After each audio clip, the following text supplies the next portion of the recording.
కేంద్రానికి సత్తా ఉండి ఉంటే దేశ ముఖ చిత్రం మారిపోయేది. పీఓకే కేసును వెనక్కి తీసుకుంటే అవకాశం వదులుకున్నారు ప్రధాని మోడీ. గడిచిన 11 ఏళ్లలో ఆర్థిక స్థితిని, చట్టాలను మోడీ నాశనం చేశారంటూ కూడా ఒక సామాజిక న్యాయ సమరభేరి ఒక సభలో ఖర్గే ప్రశ్నించినటువంటి పరిస్థితి, అనుచిత వాక్యాలు, విమర్శలు చేసినటువంటి పరిస్థితి. రాజ్యాంగం నుంచి సెక్యులర్ సోషలిస్ట్ పదాలు తొలగించి భాజపా ఆర్ఎస్ఎస్కు సవాల్. కార్యకర్తల వల్లే తెలంగాణ రాష్ట్రంలో కాంగ్రెస్ ప్రభుత్వం ఏర్పాటైందని కూడా హర్షం వ్యక్తం చేస్తున్నటువంటి పరిస్థితి. అయితే నిన్న తెలంగాణ రాష్ట్రంలో ఎల్బీ స్టేడియంలో జరిగినటువంటి ఏఐసిసి అధ్యక్షుడు ఖర్గే గారు అయితే మన రాష్ట్రానికైతే వచ్చారు. దానికి తెలంగాణను ఉద్దేశించి, తెలంగాణ రాష్ట్ర కార్యకర్తలను ఉద్దేశించి కూడా తను ప్రముఖంగా ప్రసంగం అయితే చేశారు. ముఖ్యంగా చూడొచ్చు, కేంద్ర ప్రభుత్వానికి సత్తా ఉండి ఉంటే, అంటే కేంద్ర రాష్ట్రానికి ఏదన్నా మన రాష్ట్రం పట్ల కావచ్చు, అక్కడ ఉన్నటువంటి ప్రాంతం పట్ల ఏమైనా సత్తా ఉండి ఉంటే ఈ దేశ ముఖ చిత్రం మారిపోయేదంటూ కూడా అధ్యక్షుడు మల్లికార్జున ఖర్గే అయితే విమర్శలు వ్యక్తం చేస్తున్నారు. పహల్గామ్ ఘటన అనంతరం పాకిస్తాన్పై చర్యలను మధ్యలోనే వదిలేయడంతో ఈ యొక్క తెలంగాణ రాష్ట్రం కాదు, అనేక రాష్ట్రాల మీద ప్రేమ తగ్గిపోతుందని చెప్పేసి కూడా తను విమర్శించారు. పహల్గామ్ ఘటన జరిగిన తర్వాత ప్రధాని మోడీ ప్రతిపక్షాలు మర్చిపోయారు. ప్రతిపక్షాలంటే ప్రధాని మోడీకి భయం అంటూ మాతో మాట్లాడడానికి కూడా ముఖం చాటేసినటువంటి ప్రధాని మోడీ ఎవరైనా ప్రధానమంత్రి ఎవరైనా ఉన్నారంటే అది ప్రధాన మంత్రి అని చెప్పాలి. దానికి పేరుగా మోడీ అని చెప్పేసి విమర్శలు అయితే చేశారు. కాంగ్రెస్ కార్యకర్తలు, యువత రైతులు ఒకటైతేనే ఢిల్లీ నుంచి మోదీ, అమిత్ షా పారిపోతారంటూ కూడా ఒక విమర్శ అయితే చేశారు. అయితే ప్రధానంగా తెలంగాణ రాష్ట్రం నుంచే కాదు, అనేక రాష్ట్రాల వల్ల ఒక రైతులు కావచ్చు, యువత కావచ్చు, నిరుద్యోగులంతా కూడా ఒకటైతేనే ఈ యొక్క దేశం యొక్క దరిద్రం కూడా వదిలిపోతుందంటూ కూడా హైదరాబాద్ ఎల్బీ స్టేడియంలో సమరభేరి సభలో ఖర్గే అయితే ప్రసంగించారు. దేశంలో మోడీ మన్ కీ బాత్ అంటుంటే కాంగ్రెస్ పార్టీ ప్రజలకు దిల్ కీ బాత్ చెబుతోంది అని అంటూ కూడా ఒక కీలకమైన వాక్యం అయితే ప్రశ్నించారు. గత 11 ఏళ్లలో దేశ ఆర్థిక వ్యవస్థను, చట్టాలను నాశనం చేసినటువంటి ఘనత కేవలం మోడీ గారిది అంటూ కూడా అందరికీ గుర్తు చేశారు. అయితే దీంట్లో ముఖ్యంగా రాష్ట్రంలో ఉన్నటువంటి అంత పరిసర ప్రాంతాలను సందర్శించినటువంటి రాహుల్ గాంధీని ప్రధాన ప్రతిపక్ష నాయకుడుగా ఉన్నప్పటికీ ఆయనను వచ్చే ఎన్నికల్లో భారీ మెజారిటీతో గెలిపించుకొని మోడీ స్థానంలో తనను నించో విధంగా కూడా మేమంతా కార్యకర్తలంతా కూడా కృషి చేయాలంటూ కూడా తను పిలుపునిచ్చారు. అయితే అదే సభలో సీఎం రేవంత్ రెడ్డి ఎలా విధంగా మాట్లాడారో మనం ఒకసారి చూద్దాం. 100 సీట్లకు 1 తగ్గదు, సెంచరీ పక్కా అంటూ కూడా ఒక నినాదం అయితే ఎత్తుకున్నారు. మళ్ళీ వచ్చేది మన కాంగ్రెస్ ప్రభుత్వం అంటూ కూడా ధీమా వ్యక్తం చేసినటువంటి పరిస్థితి. అయితే రానున్న స్థానికలు అంటే దాదాపు ఇప్పుడు ఎమ్మెల్యేలు కావచ్చు, ఎంపీలు కావచ్చు, ఎమ్మెల్సీలు కావచ్చు, మేమంతా కూడా అయిపోయినాం. కాకపోతే వచ్చే ఎన్నికలు కేవలం మా యొక్క అభిమానులు, మా యొక్క కార్యకర్తలు, మా యొక్క గుండె తట్టినటువంటి గొప్ప కార్యకర్తలు అంటూ కూడా వాళ్ళను హితోబోధం చేసినటువంటి పరిస్థితి. ఆ హితోబోధంలో దాదాపు సోషల్ మీడియాలో మీరంతా సిద్ధం కండి, మేమంతా మీకు రెడీగా ఉన్నాం, మిమ్మల్ని గెలిపించుకునే అవసరం మాకెంతో ఉందంటూ, మా బాధ్యత మా భుజాలపైన వేసుకుందామంటూ కూడా ఒక సామాజిక న్యాయ సమర బేర్లో అయితే తను అయితే కార్యకర్తలు ఉద్దేశించి కావచ్చు, అటు గ్రామ పంచాయతీలను కావచ్చు, ఎంపీటీసీలను కావచ్చు, జెడ్పీటీసీలను కావచ్చు, జిల్లా చైర్పర్సన్ నుంచి మేయర్ దాకా కూడా వాళ్ళని ఉద్దేశించి ప్రసంగించినటువంటి పరిస్థితి. అయితే దాదాపు తెలంగాణ రాష్ట్రంలో ఇప్పటికే మాకు కొంత వరకు అంటే ఎమ్మెల్యే సీట్ ఇచ్చినప్పటికీ నెక్స్ట్ టర్మ్లో మాత్రం 100 సీట్లకు ఎమ్మెల్యేలు, 15కు పైగా ఎంపీ సీట్లతో మేము ఢిల్లీకి వెళ్తాం, ఢిల్లీని శాసించే క్రమంలో తెలంగాణ రాష్ట్రంలో కాంగ్రెస్ ప్రభుత్వం పూనుకుంటుందంటూ కూడా ఆ యొక్క సభలో వ్యక్తం చేసినటువంటి పరిస్థితి. అయితే దాదాపు ఈ యొక్క ఇన్ఫర్మేషన్ మీద దాదాపు ఏం ఉద్దేశించారంటూ కూడా అనేక రాష్ట్రాలలో ఉన్నటువంటి కాంగ్రెస్ పార్టీని కూడా మనకు బద్నాం చేసేటువంటి ఉన్నాయంటూ కూడా ఇటు బీజేపీ కావచ్చు, బీఆర్ఎస్ కావచ్చు, వాటి మీద ప్రెస్ మీట్లతోటి ఒక న్యూస్ అయితే ఆర్టికల్ అయితే చేశారు. చూడొచ్చు ఏం ఉద్దేశించారంటూ కూడా బీజేపీ ఎంపీ సంజయ్ అయితే మాట్లాడడం అయితే జరిగింది. చూడొచ్చు ఏం ఉద్ధరించారంటూ కూడా సభ పెట్టారు. 6 గ్యారంటీలు అమలు చేయడం లేదు, దళిత బలహీన వర్గాలకు మోసం చేస్తున్నటువంటి పార్టీ మీ యొక్క కాంగ్రెస్ పార్టీ అంటూ కూడా తను విమర్శలు అయితే వ్యక్తం చేశారు. నిన్న సామాజిక న్యాయం సమరభేరి సభను నిర్వహిస్తోందని కేంద్ర మంత్రి బండి సంజయ్ ప్రశ్నించారు. ఆ సభ పేరు సామాజిక న్యాయం కాదు, సామాజిక అన్యాయ సభ పెట్టుకోమని చెప్పేసి కూడా తన ఒక ఘాటు వ్యాఖ్యలైతే ప్రశ్నించారు. నిన్న ఒక శంకుస్థాపన ఏకలవ్య స్కూల్ శంకుస్థాపనటువంటి మండలంలో దాదాపు రాజన్న సిరిసిల్ల మండలంలో ఉన్నటువంటి శంకుస్థాపనకి వెళ్ళినటువంటి ఆయన ఒక మీడియా ముఖంతో మాట్లాడారు. ఈ యొక్క తెలంగాణ రాష్ట్రంలో ఉన్నటువంటి భ్రష్టు పట్టినటువంటి 10 ఏళ్ల కాంగ్రెస్ పార్టీ అంటే కొన్నేళ్లుగా కాంగ్రెస్ పార్టీ భ్రష్టు పట్టిస్తే దాన్ని కాస్త మేము గాడిలో తెచ్చిన తర్వాత ఆ మధ్యలో మళ్ళీ బీఆర్ఎస్ వచ్చింది. బీఆర్ఎస్ అంతంత మాత్రంగా ఉన్న ఆ 10 ఏళ్లకు తర్వాత మీరు వచ్చినప్పటి నుంచి 11 ఏళ్ల నుంచి దాదాపు తెలంగాణ రాష్ట్రానికి నిరుద్యోగులు కొట్లాడి తెచ్చుకున్న రాష్ట్రానికి ఈ బీఆర్ఎస్ ఈ కాంగ్రెస్ భ్రష్టు పట్టిస్తుందంటే కూడా తను ఒక విమర్శ అయితే చేశారు. చూడొచ్చు, దేశవ్యాప్తంగా 20,000కు పైగా గిరిజన జనాభా ఉన్నటువంటి మండలాల్లో ఏకలవ్య స్కూల్స్ మేము ఏర్పాటు చేశాం, కాలేజీలు ఇచ్చాం, మెడికల్ కాలేజీలు ఇచ్చాం, పైగా 728 స్కూళ్లను ఏర్పాటు చేయడమే మా యొక్క కేంద్రం యొక్క లక్ష్యం అంటూ వీటిలో ఇప్పటికే 1,50,000 మందికి విద్యార్థులు చదువుకుంటున్నారని ఆ యొక్క మోడీ యొక్క అంటే ఒక దేశం యొక్క రూపకల్పనను మార్చడానికి రూపాన్ని కొత్త రూపం తెచ్చడానికి మా యొక్క మోడీ గారు అయితే ఆహర్నిశలు కష్టపడుతున్నప్పటికీ ఈ యొక్క మా మీద విమర్శ చేయడానికి మమ్మల్ని బురద జల్లేందుకు ఇటువంటి పార్టీలు ఇటువంటి గ్రూపులుగా కట్టి మమ్మల్ని విమర్శించడానికి ఇటువంటి సభలు పెట్టుకుంటున్నారా అని చెప్పేసి కూడా తను ధ్వజం ఎత్తడం అయితే జరిగింది. చూడొచ్చు, బీసీకి జనాభా ఉన్నటువంటి తెలంగాణలో అధిక జనాభా ఉన్నటువంటి మేకు ఏ యొక్క మంత్రి పదవులు రాలేదు. ఆ యొక్క మండలాలలో మాకున్న గొప్పదెంత, అసలు విషయం ఏందని చెప్పేసి కూడా ఆ యొక్క చెప్పారు. కేవలం బీసీ ముఖ్యమంత్రిని కేవలం బీజేపీ మాత్రమే చేస్తుంది, అదొక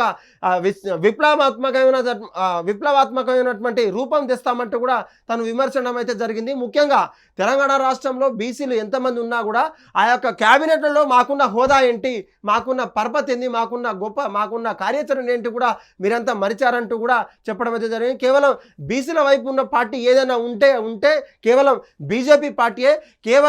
బీజేపీ పార్టీ అంటూ కూడా తను ఒక గొప్ప విషయం అయితే చెప్పడం అయితే జరిగింది. ముఖ్యంగా తెలంగాణ రాష్ట్రంలో అంటే యుద్ధాన్ని ఆపేశారంటూ కూడా అంటే పాకిస్తాన్ కావచ్చు, అటు అనేక జిఎస్టీ విషయంలో కావచ్చు, ఇటువంటి అనేక ఎకనామికల్ రిఫార్మ్స్లో కూడా ఈ యొక్క మోడీ ప్రపంచాన్ని పట్ల దేశానికి ఉన్న పట్ల తెలంగాణ రాష్ట్రం కావచ్చు ఇతర రాష్ట్రాల పట్ల లేదంటూ కూడా విమర్శ అయితే చేశాడు వ్యక్తి చూడొచ్చు మనం. అయితే ముఖ్యంగా దాదాపు తెలంగాణ రాష్ట్రంలో ఉన్నటువంటి అనేక విద్యార్థి యువకులను కూడా ఆ యొక్క టైంలో అరెస్ట్ చేసి ఆ యొక్క ఇందిరమ్మ గొప్పని కూడా చెప్పేటువంటి పరిస్థితి చూడొచ్చు. బట్టలిప్పి కొడితే ఇందిరమ్మ గొప్పతనం చూపిస్తుంది చెప్పేసి కూడా మీకు ఒక అర్థం కాదంటూ కూడా ప్రధానంగా ఒక వార్త అయితే చూడొచ్చు. జై బాపు, జై భీమ్, జై సంవిధాన్ అంటూ కూడా ఈ యొక్క నోరు పారేసుకున్నటువంటి రేవంత్ రావు కూడా దాదాపు జై భీమ్ అంటే ఆ పేరుకు అంటే జై భీమ్, జై సంవిధాన్, జై బాపు అనే పేరుతో కాకుండా జై బాపు, జై సంవిధాన్ మాత్రమే నోరు పారేసుకున్నటువంటి సీఎం రేవంత్ రెడ్డి అంటూ కూడా చెప్పారు. అంటే జై భీమ్ పలకడానికి మీకెంత నామోషియా అంటూ కూడా ఆ యొక్క సభలో ఉన్నటువంటి ఉద్దేశించి మాట్లాడడానికి మీరంతా నామోషియా, దళిత వర్గాలకు సంబంధించినటువంటి ఆ యొక్క పేరును మీకు ఎలా ఫీల్ అవుతారు, మీరు ఎలా మర్చిపోతారు, ఆ సభ యొక్క ప్రతిష్టను మీరు భంగం కలిగించినటువంటి విషయం అయితే ఇక్కడ మనకు తెలుస్తుంది. అన్నపూర్ణ క్యాంటీన్ల పైన పేరు మారిస్తే వారిపై తిట్ల పురాణం చేస్తున్నటువంటి పరిస్థితి అయితే ఇప్పటికే జిహెచ్ఎంసీ కావచ్చు, వరంగల్ కావచ్చు, ఇటువంటి మున్సిపాలిటీ ఏరియాలలో కూలీ కష్టం చేసేటువంటి 5 రూపాయలకే భోజనం పెట్టేటువంటి ప్రభుత్వం అన్నపూర్ణ క్యాంటీన్లో మేము పేరు మారిస్తే మమ్మల్ని మీరు ఎట్లా ద్వేషిస్తారు, మీ యొక్క విధానం ఏంటంటూ కూడా ప్రశ్నించడం అయితే జరిగింది. తాను ఇప్పుడు కాదు, దాదాపు బీఆర్ఎస్ గవర్నమెంట్ ఉన్నప్పుడు స్థాపించినటువంటి క్యాంటీన్లు తాను ఇందిరమ్మ క్యాంటీన్లుగా పేరు మార్చడం అనేది అనేక పార్టీ వర్గాల్లో కావచ్చు, ఇటు బీఆర్ఎస్ కావచ్చు, బీజేపీ కావచ్చు, అనేక సోషలిస్టు కమ్యూనిస్టు పార్టీలు కూడా వ్యతిరేకించినటువంటి పరిస్థితి. దాదాపు 60,000 కొలువులపై లెక్క చెప్తే కాళ్ళు పట్టుకుంటానంటూ కూడా వ్యాఖ్య చెప్తున్నటువంటి ఖర్గే సమక్షంలో కూడా తను ఒక అనుచిత వ్యాఖ్యలైతే చేయడం అయితే జరిగింది. చూడాలి, తెలంగాణ రాష్ట్రంలో ఇప్పటికే బీజేపీ కావచ్చు, ఇటు బీఆర్ఎస్ కావచ్చు, ఇటు కాంగ్రెస్ కావచ్చు ఏ ఒక్క బీసీ వాదాన్ని తప్పు పట్టట్లేదు. ఆ యొక్క బీసీ వాదాన్ని తమ భుజాన వేసుకున్నట్టు పోతుందని చెప్పేసి కూడా చెప్తుంది. కానీ ప్రజలంతా కూడా గమనించాల్సింది ఏంటంటే దాదాపు అధిక శాతంలో ఉన్నటువంటి బీసీ ప్రజలకు ఆయా రాష్ట్రాలకు సంబంధించినటువంటి ఆ వాటా ఎంత అందుతుంది, మినిస్ట్రీ పదవి కావచ్చు, ఎమ్మెల్యేలు కావచ్చు, ఎమ్మెల్సీలు కావచ్చు, గ్రామ పార్టీ సభ నుంచి మొదలు పెడితే దాదాపు ఉన్నత స్థాయి అసెంబ్లీ సమావేశాల దాకా ఎటువంటి పదవులు అందుతున్నాయని చెప్పేసి కూడా బీసీ ప్రజల యొక్క ఆలోచించాలని చెప్పాలి. అయితే ముఖ్యంగా బీసీలతో ఉన్నది కేవలం బీజేపీ పార్టీ అంటూ కూడా ఇప్పటికే బీజేపీ ఫోకస్ చేస్తున్నటువంటి పరిస్థితి లేదు. బీసీకి కేవలం అమితమైన ప్రేమ ఉన్నట్టు మాకు కేవలం బీసీ రిజర్వేషన్ తేలిన తర్వాతనే ఈ యొక్క అంటే సామాజిక న్యాయం జరిగిన తర్వాతనే ఈ యొక్క రిజర్వేషన్ తెలిసిన తర్వాతనే మేము ఎన్నికలకు పోతాం, గ్రామస్థాయి ఎన్నికలకు పోతాం. అది ఎంపీటీసీ కావచ్చు, వార్డు నెంబర్ కావచ్చు, జెడ్పీటీసీ కావచ్చు, సర్పంచ్ కావచ్చు. అదేవిధంగా బీజేపీలో ఉన్నటువంటి కోవట్టులను కూడా కాంగ్రెస్లో పనిచేస్తున్నారు, కాంగ్రెస్లో కోవట్ల నుండి కూడా బీజేపీలో పనిచేస్తారంటూ కూడా ఇప్పటికే మనకు రోజు వార్తల్లో అయితే చూస్తున్నాం. ఏ పార్టీలో పనిచేసినప్పటికీ బీజేపీ యొక్క స్టాండ్ని ఎవరైతే స్ట్రాంగ్గా నిలుస్తారో తెలంగాణ రాష్ట్రంలో వారికి చిత్తశుద్ధి ఉందంటూ కూడా చెప్పడం అయితే జరుగుతుంది. అయితే ఈ పార్టీకి సంబంధించినటువంటి ఈ సభకు సంబంధించినటువంటి కాంగ్రెస్ పార్టీ ప్రజలకు కూడా ఈ యొక్క నాయకులకు కూడా విమర్శే విధంగా కొన్ని ఫ్లెక్సీలు అయితే నిన్న వైరల్ అవ్వడం అయితే జరిగింది. ఆ వైరల్కు సంబంధించినటువంటి అనేక కథనాలు వచ్చినప్పటికీ ఆ యొక్క కథనాలకు అంటే తెలుగులో అంటే తెలుగు అర్థం కానిటువంటి ఖర్గే గారికి తెలుగులో పెద్ద పెద్ద బోర్డింగ్స్ కావచ్చు, పెద్ద పెద్ద ఫ్లెక్సీలు కావచ్చు పెట్టడం దేనికి? జై బాపు ఎందుకు అనాలి? మా యొక్క ఎస్టీ ఎస్సీలను ఉసురు పోసుకున్నారు మీరంతా, బాపు అనడానికి అహింస అనడానికి మీకు ఎందుకు ఆ రైట్స్ ఏమున్నాయంటూ కూడా ప్రశ్నించారు. జై సంవిధాన్ ఆ యొక్క హైడ్రా పేరుతో మా యొక్క ఇల్లులు కూల్చారు, మా యొక్క కష్టార్జితాన్ని మీరంతా కొల్లగొట్టుకున్నారంటూ కూడా ఈ యొక్క హైకోర్టు స్టే ఇచ్చినప్పటికీ మీరు ఆ సంవిధానం ఆ యొక్క లెక్కలను మీరు బేఖాతరు చేసినప్పుడు ఆ యొక్క సంవిధానం గురించి మీరు మాట్లాడడానికి ఎటువంటి అర్హత లేదని చెప్పేసి కూడా ఆ యొక్క బోర్డింగ్స్లలో మనకు ప్రత్యేకంగా కనిపించినప్పుడు పరిస్థితి. అయితే జై బాపు అంటే అహింస పూనుకున్నటువంటి లా అండ్ ఆర్డర్ దెబ్బతిన్నటువంటి తెలంగాణలో ఈ యొక్క మాట్లాడడానికి మీకు అర్హత లేదు. జై భీమ్ ఎస్టీ ఎస్సీ మీద గిరిజనుల మీద భూమి మీద కాకపోతే 4th సిటీ మీద బనకచర్ల మీద ఇటువంటి అనేక కేసులను మహబూబ్ నగర్లో ఉన్నటువంటి గిరిజన ప్రాంతాల మీద మీకున్న అక్కడ ఉన్నటువంటి లంబాడీలు కావచ్చు, ఎస్టీలు కావచ్చు, ఎస్సీలు కావచ్చు కేసు పెట్టినప్పుడు ఆ యొక్క ఎస్టీ ఎస్సీ మీద ప్రేమ ఎటుపోయిందంటూ కూడా ఆ యొక్క ఫ్లెక్సీలు అయితే కనబడుతున్నాయి. అదేవిధంగా తెలంగాణ రాష్ట్రంలో ఉన్నటువంటి అన్ని ఫెయిల్యూర్స్కి కారణం కేవలం బీజేపీ మాత్రమే, కాంగ్రెస్ మాత్రమే, బీఆర్ఎస్ మాత్రమే అని చెప్పేసి తమంతట తాను ఎవరి మీద అయితే వారి మీద బురద చల్లే ప్రయత్నం అయితే చేస్తుంది.